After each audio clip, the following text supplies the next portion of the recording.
Hey everyone, welcome back to the Whoopi Studio, and today I'm here to talk about the Heartland Season 18 premiere. It is called True Grit. So yes, another season of Heartland has come. I don't know when this show is going to end. It just keeps on coming and coming.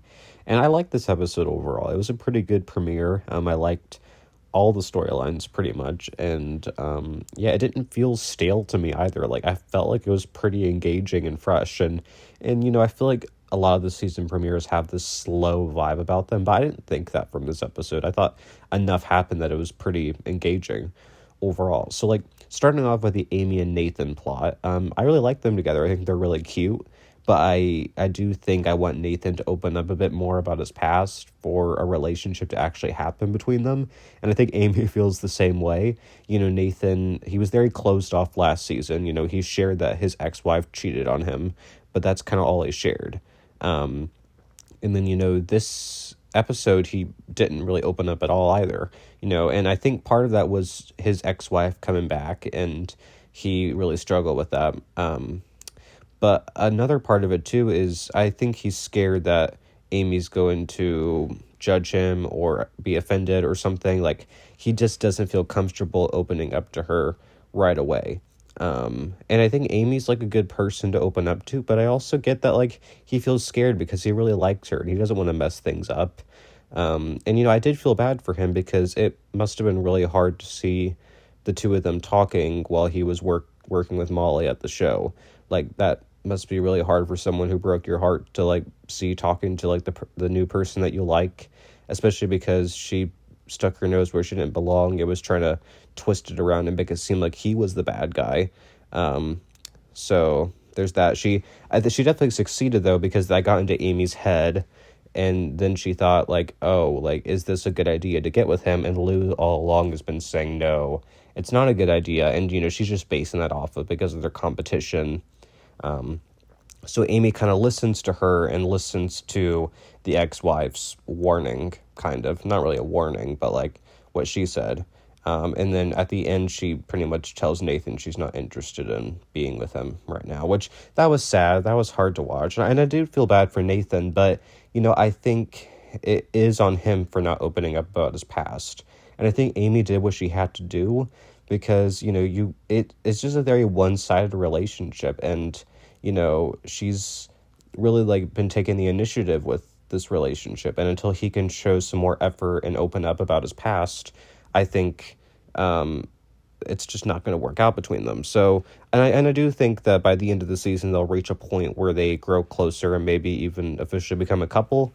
I think they're kind of starting out this way and writing, like, a long season storyline with them. Starting off with tension, and then ending off with happiness. That's my guess. But yeah, I'm looking forward to seeing how things go for the rest of the season with them. I do like them a lot together. So the other main storyline is about Heartland beef. Basically, Garland Foods has picked up Price beef, and they're all really upset about that. And Amy's also a bit bothered by that with the whole Nathan aspect of it all. And Lou's trying to negotiate to get their product in stores, and she wants Jack to go on this cooking show, but of course Jack is stubborn and he doesn't want to be on live TV. And then she meets with this other negotiator to get their beef in their stores, but they also to provide bison as well. And Jack and Tim are very resistant to bison. They're pretty much, like, saying no, like, we're not selling bison, we're not buying bison. And, Lou kind of puts her foot down and is like, I'm coming up with all these great ideas. You're not even listening to them. And not going to lie, I really liked Lou in this episode, surprisingly. Like, I was agreeing with her on pretty much everything. She was being a good sister. She was being a good business partner. Jack and Tim were, like, hiding things from her because she later found out that they were hiding the drought stuff from her, and that's not okay. They're business partners after all. And Jack was saying, like, oh, we didn't want you to worry, but, like, I think that's a situation where they should be in the know because they live at that ranch, and, like, if Amy and Lou weren't around, there wouldn't really be a ranch, like, being honest, because part of the ranch's success has been all of Amy's horse clinics and her horse business and all of that. And, of course, Lou's really stepped up in a big way now. And, she did come back to the ranch at the beginning of the show when her mom died to, like, help keep things afloat. So, like, there wouldn't be a ranch if it wasn't for the two of them. So I didn't really get Jack's reasoning there. But also, Jack and Tim were really annoying me during this episode. Like, they were just being these stubborn old men, and it was really hard to root for them. And for once, I was actually rooting for Lou throughout all of this. Because Jack was just being, like, very, like, annoying with being so resistant to the cooking show and the bison deal. And, Tim was being annoying when he told Logan to go spy on Price and all of that. So yeah, wasn't really a fan of them this episode, but I guess it's just to do with their characters. They're just these old men who like probably shouldn't be running a business, but here they are. Tim had a funny moment when he was like, it was just like he was wiping his like shirt, like, or wiping the plate with his shirt, and then he like called Jack Jurassic or something. I mean those were some funny moments, and Tim's good for like the occasional line of humor, but like him and Jack both annoy me in this episode. And then the other plot line, well, I guess they did have the cooking show, and that went well. So I assume the storyline with the drought will continue, and we'll also see Heartland beef and in stores, and we'll see how all that goes. It's definitely interesting for sure.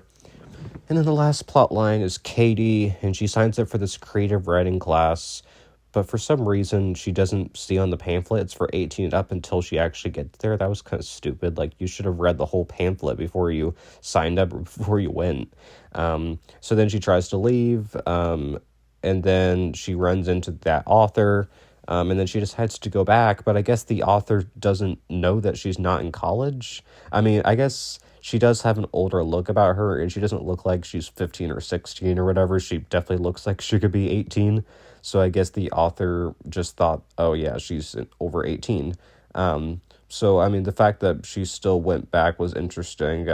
I thought that whole thing was kind of stupid, though, like, that conflict. Like, it would have been different maybe if, like, she just walked in and, like, it was about the fact that, like, they were all, like, older, more professional writers, and she was nervous at first, and then she left, and then she came back.